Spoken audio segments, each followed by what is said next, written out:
I'm going to the city and I'm gonna do a steady show. And I know all my fans wanna learn how to make some dough. I've been cruising up and down for trades each and every night. And with my iPhone reclining, I know we're gonna get it just right. I'll get inside your mind, we'll have a real good time. We're gonna trade today, we gotta trade today. Go askSlim.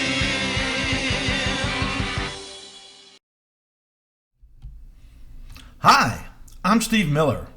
Call me Slim. And this is the askSlim Market Week. It's a look back at what happened in the financial markets in the past week, and a look forward at what might happen in coming weeks, and hopefully lots of great ideas and opportunities for you throughout this show.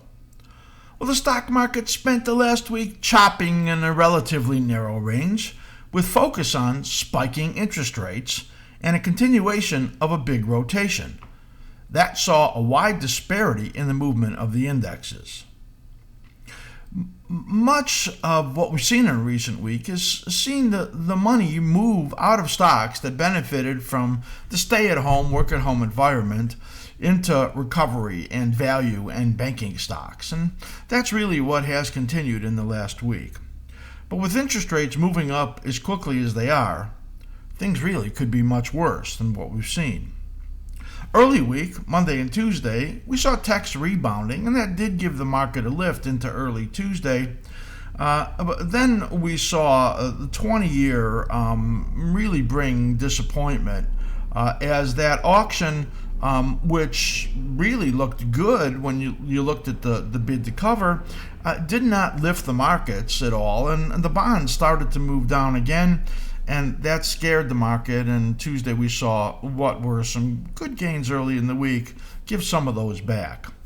Wednesday was Fed Day, and stocks were weak into the policy statement, but then off of their low, they had a huge move, as they often do on these days, after Powell came out as a super dove. He's been dovish, of course, and we know the language that has come out, and I think he and Yellen are kind of getting together and figuring out how to be absolutely as dovish as you could ever possibly believe any could be. And there was no hint at all of being pressured to change their timeline in any increase in interest rates, even though the markets are apparently moving up despite what they're saying. They came out and said that they are raising their outlook for the GDP to 6.5% for this year.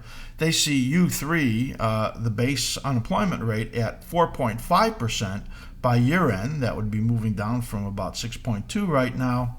And they said, again, they will let inflation run hot, and there will be no rate hike until 23, the earliest. So you can see that they came out really incredibly dovish. That really gave the market a lift, as it had that big recovery off of its lows, 50 points, but then it didn't last. Thursday, stocks moved down quickly as the yields in the 10 years jumped to 1.75%. Market had some wide swings as it was down early and then recovered as the bank stocks moved up on yields. They softened again later in the week. I'll tell you about that in a moment. The market couldn't hold on to that recovery and really could not hide from the news that came out of the Philly Fed. It was the biggest increase in the Philly Fed index ever. It was the highest level in 40 years. And it reflected a huge increase in prices paid. Now, companies either have to pass that on to consumers, which is inflation, or their earnings are going to take a hit. And we already are in an environment of just incredibly overpriced stocks. So that wasn't taken as good news, and markets moved down very, very sharply. Also pressuring the market on Thursday was oil, which has had now a big reversal. It was down 8% on the day on a big inventory build. And you've got to wonder about the OPEC and whether they're really still able to hold those prices based on their cuts in production. The big downside drop we saw on Thursday saw the NASDAQ move down about 350 points as those techs have been very, very weak. And that saw the broad market down but barely dented the Dow. The Dow is filled with those recovery and value stocks and has been the strongest index we've looked at. Friday saw a brief rebound attempt early, then more selling came in as it was announced by the Fed that they will let the SLR expire.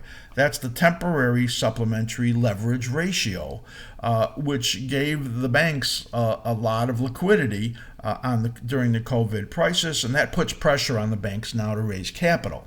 So banks moved down here on Friday, and that led to drop in the stock market.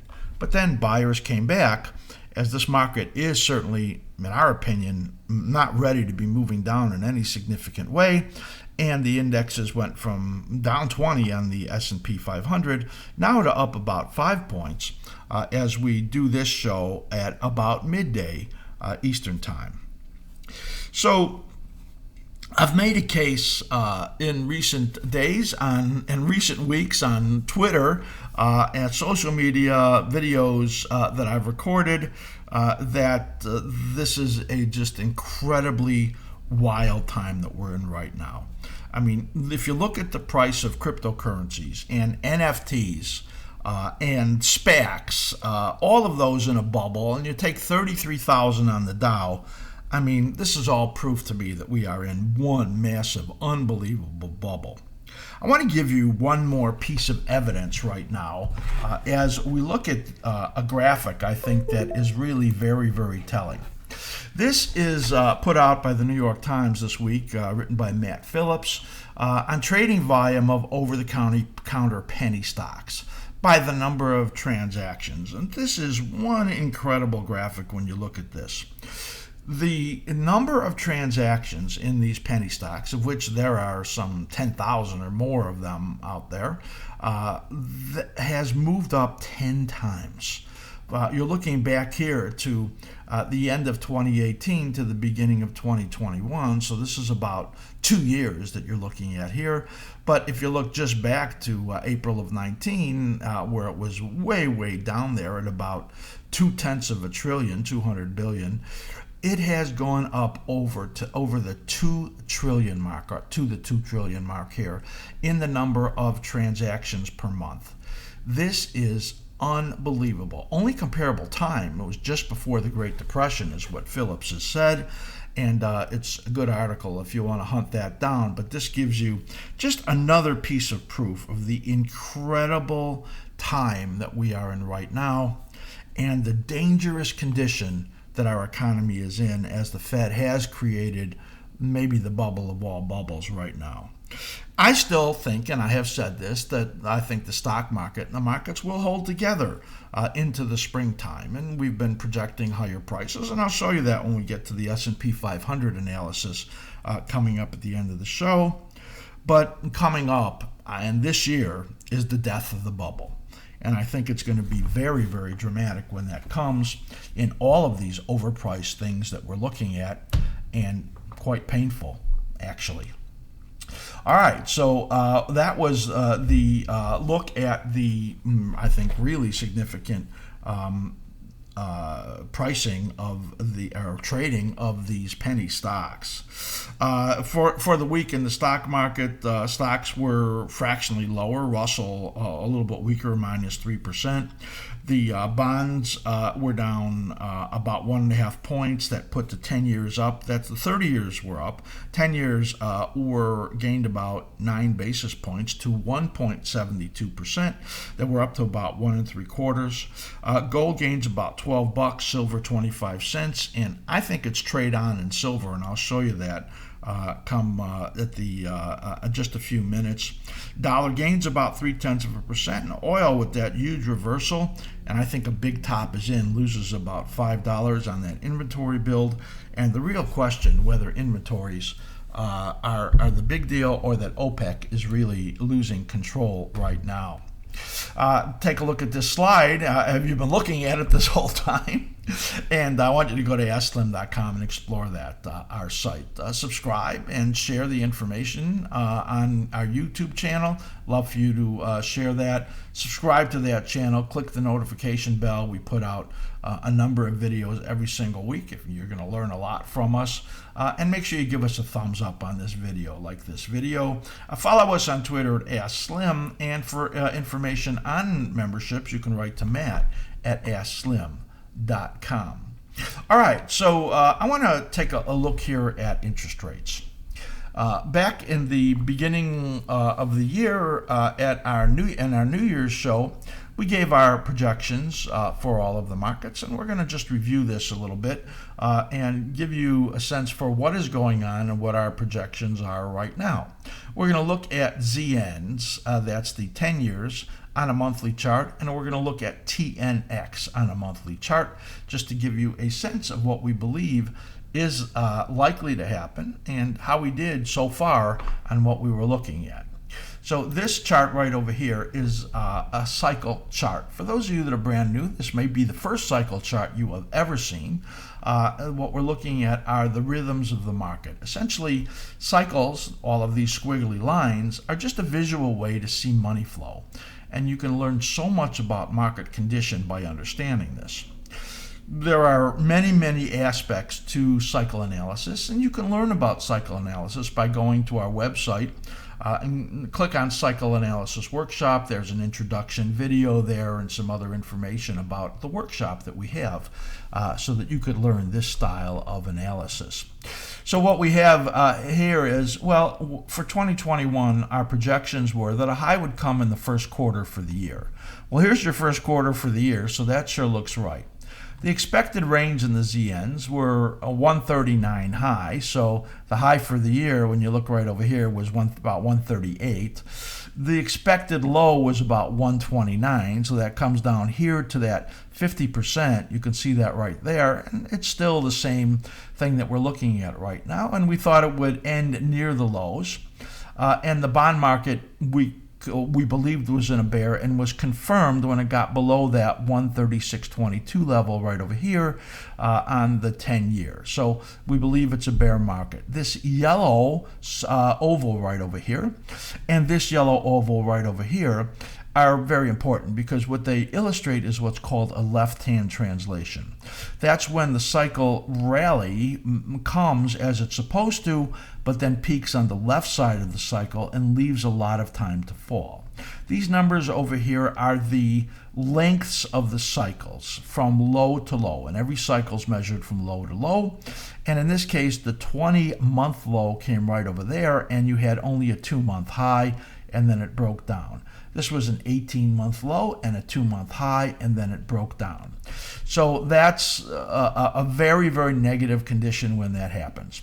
Our projection now is for a decline to about this 129 area, best case through the end of the year. That would give you about a 182 yield were that to come. And again, we were looking for about a 190 yield, so that pretty close to that. And were it to be able to break down to the 61.8, about 126 on price, you'd have a yield approaching the 220 area. And believe me, were that to happen, the stock market would not like that at all. It already doesn't like what's going on, and investors are starting to look at this and get some sense of danger. So here we are only now about 9 months into this cycle. That leaves another maybe 8 to 12 months on the downside in here, and that takes you potentially into early 2023. That shows you a lot of trouble, as we have believed, in the bond market.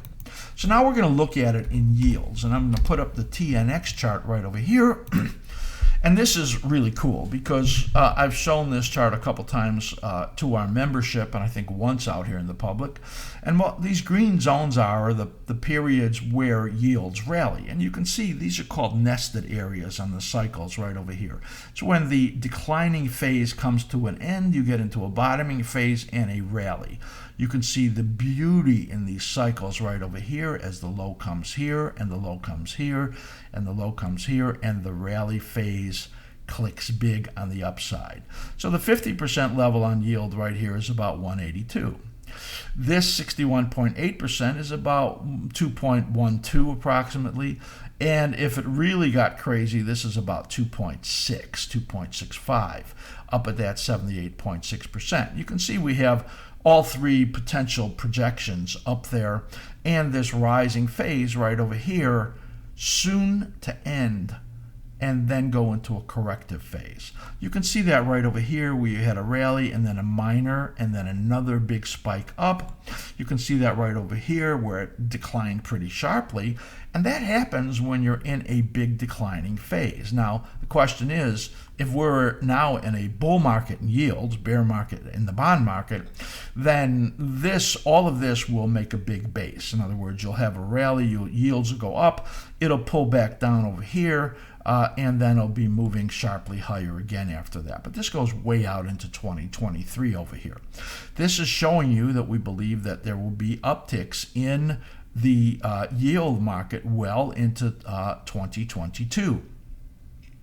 And that is a problem for the stock market for sure when we look at that. So the potential is for rates to continue up into early 22. To 182 to 218 are really the yield prices we're looking at. And if that happens, the Fed will be pushed. Prices are already pushing their hand. We saw what happened in the Philly Fed. They're in total denial. They don't want to break the bubble that they have created. So they are trying to ignore this. They're looking the other way. They're just simply a horse on the track with blinders. And that is potentially not going to be able to remain if the markets keep pushing their hand, and we think it will. Stock market will likely be well into a bear market by the time we get up into these prices over here, as we believe that the second half of the year is a problem for the stock market. And investors are starting to feel it. They're starting to get ahead of the Fed by pushing the rates up the way that they are. And we really believe that that will bleed over into the stock market into the second half of the year. So again, we're looking for rates to maybe stall here at 182, pull back a little bit somewhere over here, and then be spiking on the upside again. That is a look at the 10-year treasuries on these beautiful, beautiful cyclical rhythms that you see right in there. And of course, our level 4 members can have any of our charts and all of the work that we do. So I wanted to just remind you all of that. So level 4, advanced trader level, that gets all of our charts for the Thinkorswim platform. TDA, our preferred broker. And if you want to open an account there, please do it through our website link right on the front page. So that is a look at interest rates, the longer term view, and the review of what are very solid projections that we did at the beginning of the year. All right, so now we're going to take a quick look at the gold and the silver market. We're going to look at the daily charts, and that will be let me just move this out of the way, and that will be, I think, a good look at the difference of what we have in gold and silver. Here is the gold cyclical patterns in here on the daily charts. So you can see there are three visible complete harmonic families, as we call them. You see the yellow oval here gives you the big downward area. So this is where you get the risk of the biggest correction. Same thing right over here, and you see how it came down into this area. And there's another one out over here. This dashed silver line is silver, and it overlays similarly within the harmonic family. However, it's really in a different trend. Note the downtrend that you have here in the gold market. And when it broke support over here, we warned and warned about it. And you had this pretty sizable break where it fell down over here into 1670 area, and then had this rally right over here. Momentum is still negative. Note the slim ribbon PO in all of these negative signals. This is a proprietary indicator which gives you great sense for market condition and this is available again to our level 4 members. This is now getting into this little minor cycle dipping area. And when that's over with, you probably get another pop to the upside. We've been projecting a move up here to about 1760, maybe even closer to 1800, sometime before we get into this next corrective period. So there's a window of time in here of, we'll just call it maybe 4 to 8 trading sessions where there could be an uptick. After that, you're probably going to get more into this corrective period here, and there will be a better time maybe again out over here, but that doesn't come until mid-late April over there. So we get a little period here where we could get an uptick, but then the risks will increase again. Now you see the downtrend there. Look at silver right in here, and you could see this has the complex patterns in it, by the way. And this, though silver is weak, is in an uptrend, and you can see that upward trending channel right in there. Those of you that use linear regression, you could put a linear regression channel on here, and you would see that all of the data during this time frame is pointing slightly to the upside, and you could see where the projections are. So again, we're getting into this period right over here where gold bottoms and likely to tick up, and silver bottoms in the minor cycle. So we're projecting, and we're going to say trade on for the short term, that, and I have a trade on that I've been increasing right now, that we're going to get a pop up in here to about 27 to 2760 sometime in this next 4 to 8 trading sessions. And again, this is more positive, much more positive than gold is, and the intermediate patterns on silver are far more positive than gold. And silver could actually get a pretty significant move up out over here into this April-May period also. So we're expecting a rally, a minor pullback, and then this period over here where the next cycle is rising might be the strongest period of all, where it tests this area of about 30.5. So we're looking for rally, pullback, rally, and like I said, trade on, and I have the trade on. So I think silver is in a position where it can start to move up pretty soon. If we start to get the expected little pullback in yields, that's going to cause the dollar to soften a little bit. And though we think the dollar is not done going up either, we think, again, this window right in here might be good for a short-term trade in the silver market. Again, we do not like gold. I don't really like the trade in there. Gold and silver will probably go up together, but I think the risk rewards are better for the upside on silver on the short term. So that's our look at gold and silver on the short term. Coming up is our stock market analysis. But first, we're coming into the final days of something that if you're not an askSlim member, this is an opportunity for you. I want you to see our stock, this is really an active index trader level and more. If you subscribe to our level 2, and we're only in our final 3 days right now for new subscribers, you're going to get our stock index report live stream. I'll show you that in a second. Stock index report daily snapshot analysis on the indexes every afternoon. That is filled with information on support, resistance levels, key momentum conditions, our charts. You're just going to be amazed by that. Our weekly stock index report, our weekly ETF review, our Slimulator momentum tracker, which has over 1,000 stocks in there with our proprietary algorithms built into it. You're going to love that app. And you're going to get our whole library of videos. Over 600 videos that I've created and Arvi created in 9 different categories, and a new category coming on really soon that Arvi's working on. Great stuff. And you're going to get our new trader workbench for trade planning with a great way that you can put in all of the work that you do and save it for your trade planning. All of that, first month $22.50. You can save bigger money by taking the quarterly for the next 3 months. It's just incredible amount of information you're going to get. Go to askSlim.com, the top of the main page. There's a green button up there, and you can subscribe there either for the 1 month or the 3 months. And if you can't get that working for some reason, or you have questions about it, you can write to Matt at askSlim.com. This is the live stream from yesterday on 3/18, and you can see the incredible value on here. You're going to get help with your directional decisions. You're going to be able to maximize your winning trades through looking at the support, resistance, acceleration zones, and the reversal scout. These are 15-minute live charts. You don't have to have any kind of a platform. And the reversal scout is what really helps you stay in the right direction of the market, as you can see. And the reversal scout also helps you see which are the strongest and weakest. In this case, there was pretty much in line, except the weakness came in first in the NASDAQ right over here, which led the market based on timing. The yellow zones, acceleration zones, once they get in them, the odds are high they're going to go through them. So you can see the direction and catch the big trade and even add to your winning positions and do pair trading. This is incredible. You are going to love this. And we have so many people that use it every day for their trading and are just helped in a very big way. And we get great emails from people that use that. So this is the SIR live stream.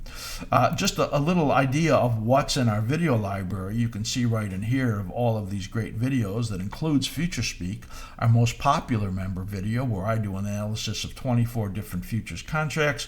You're going to get tools for text. There's about 80 something videos in there that I did on all kinds of charting tools, and Arvy's done some. Trader psychology, I've been doing coaching and combining coaching and trading for lots and lots of clients over the years. So you'll love that kind of stuff in there. Our stock sectors videos, big picture, which I just did on the stock market this week, style, strategy, and plan, all kinds of subjects for traders. And you will get our askSlim live replays, which are just fantastic, about 70 minutes every other week of just great information and questions that our members are able to ask us about analysis and many, many other topics. So just great videos that you're going to get included in this. Unbelievable. This is the last chance. Final 3 days. We will never have this pricing again. We have to take our prices up because of the massive amount of content and the costs of that. And everybody who has our membership now, well, you're grandfathered in. It's lifetime. As long as you are a member, you will maintain those prices. So this is the very last chance at this pricing. You're going to get all of this great information I just showed you. First month, $22.50. We want to make it so inexpensive so that you basically can't pass on it, right? It's such a great deal. And again, take advantage of the quarterly discounts. Go to the top of that main page, askSlim.com, press the green button, and sign up right there. It's really easy. Any questions about it at all, if you want the link sent to you and that's for some reason not working, please write to Matt at askSlim.com, and he'll be able to answer any of your questions about memberships. Of course, we have 4 levels of membership, so you might have some questions about those other memberships also. That is it. Our final pricing at level 2 trial. Sign up right now. All right, so now we're going to look at the stock market. We're going to look at the SPY, and we're going to take a 1 to 3 month review essentially. And I have been talking about the stock market being in where it's past the corrective period. That correction came time-wise as expected, or as we revised it. And the amount of decline in the SPY was less than the other indexes, about 5.7% versus 6 to 7 we expected. We expected about a 12% decline down to about 12,200 on the NASDAQ. That's exactly where it went. The Russell fell about 11.2%. So the correction came basically on time. Let's leave that silver and go to SPY, and we'll switch over to the weekly chart right over here. So we're looking at, again, cycle harmonics. For those of you that are just peeking in now and have not watched the rest of the show, I talked about what the cycle harmonics are in the beginning of the show, and I'll just give you a little review right now, and that is cycle patterns are money flow. It's just simply the more dominant patterns are longer holders. They are institutional holders, they are longer term investors, and they have more dominance in the market. The longer the pattern you look at, the longer the time frame, the more dominance it has.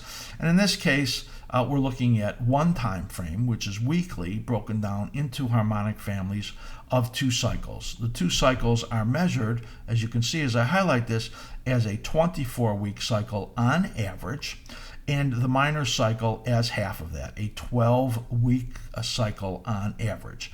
And you can see that there are these minor and dominant cycles. Also, you can see that there is a variance in length of the cycles and a variance in where they peak. Bullish cycles, when markets are in rallies, peak late in the cycle. These are called right-hand translations.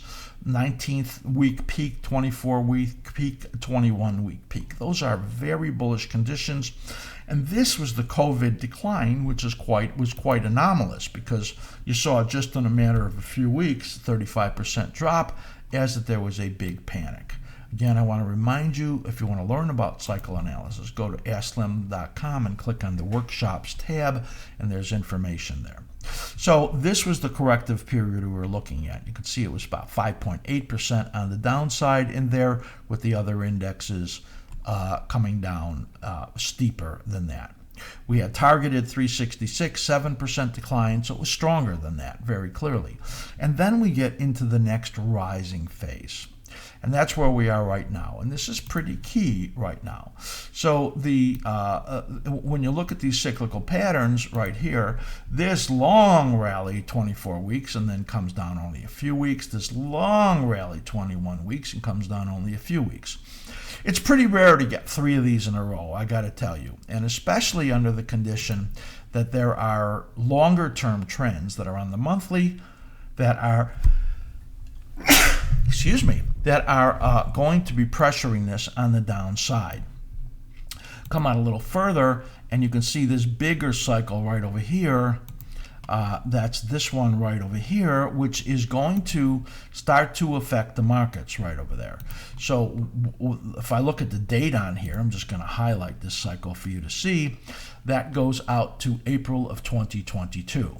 So that's the bear market that's in that cycle that it's likely to be pushing down. However, based on the configurations of these cycles, what we're looking at here is the highest potential of continued rally right now in the markets, that we'll continue to see higher prices.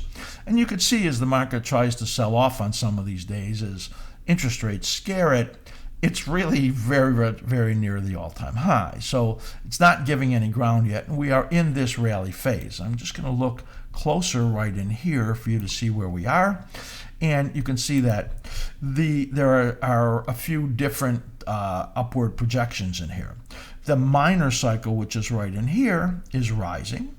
The intermediate cycle right in here is also rising. And we have a higher projection for that intermediate cycle based on the fact that if it gets through these fib extensions right over here, then it probably could get up there.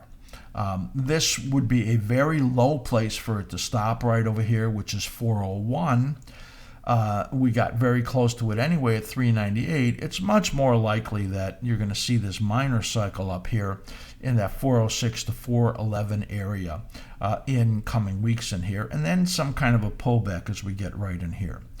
These are very important times. This rally period here, this rally period here, which goes out into this May-June period. This, we're taking a look out here 1 to 3 months. This actually goes out a little bit further than that because that's where this rising phase is. And all of that says that this is a market that is still likely to be in good shape. Now, there are very important things, and that is if the market can't get to these higher levels and this corrective phase over here brings it down sharper, there's going to be some messages in there. So we learn a lot from the movement in the market right now. 371.88. That is a very key number. So right now we're about 19 points above it, 190 points in the SPX. As long as we're moving up and away from that, the market's in good shape. If it were to break that level, the probabilities would increase to over 70% we are in a bear market. So that's what's so important about this level right over here. Now, if you watch the bond market analysis that I did, I showed you how there was a 20-month low and then a rally that failed very quickly and then moved down and broke support. That happens at times, and those are called left-hand translations. We don't anticipate them. The market has to tell us those are going to happen. When they happen, you make major tops. In this case, we're looking like we're in very, very good shape based on all of these patterns in here. But again, when you get a left-hand translation, you have a lot of trouble. That would mean that as long as we're up here, away from this level, and I'm going to repeat this again, 371.88 on the SPY, the market's in good shape. We're going to target an area up around 406 to 411 with the potential for 423 that we're showing you right there. That would be, something like several percent available on the upside, but nothing fantastic. But then when you get out over here into this June topping period and out into July and then into August and the rest of the year, the market is going to have serious trouble in our opinion. So we give this 2-3 months of life unless the market tells us something differently and it peaks sooner. That's a look at the 1 to really 4 or 5 month view of the stock market, which we deem as in a rising phase and positive right now. Momentum conditions on the intermediate, positive and remain so, and have been so even through this correction. You can see that green moving average moving up here. That is our momentum conditions. And momentum conditions in all of the indexes except for the NASDAQ are in powerful condition. NASDAQ is weaker, and we continue to believe it will remain weaker as we're in this rotationary period with money moving out of the stocks that benefited from the COVID crisis and into recovery stocks, value stocks. Those are the ones that they're buying, and those are the ones that are likely to keep holding up the market right now. That is the 1 to 3 month view, and we will hope that the market continues to speak to us in a way that we understand and that you understand. Please do go to our website and look at the cycle analysis workshop for more information on this style of analysis. Also, make sure that you go to YouTube, subscribe to the channel there, click the notification bell. We put up a lot of videos, and make sure you give a thumbs up to this video. That helps us with Google, and follow us on Twitter at askSlim. Any questions about memberships or anything else, write to Matt at askSlim.com. That is it for this show. I hope the information has been absolutely great for you. All we want is for you to be successful. That's why we work so hard. Your success is our success. Be incredibly careful. It is so crazy out there. And I'm always wishing you great trading.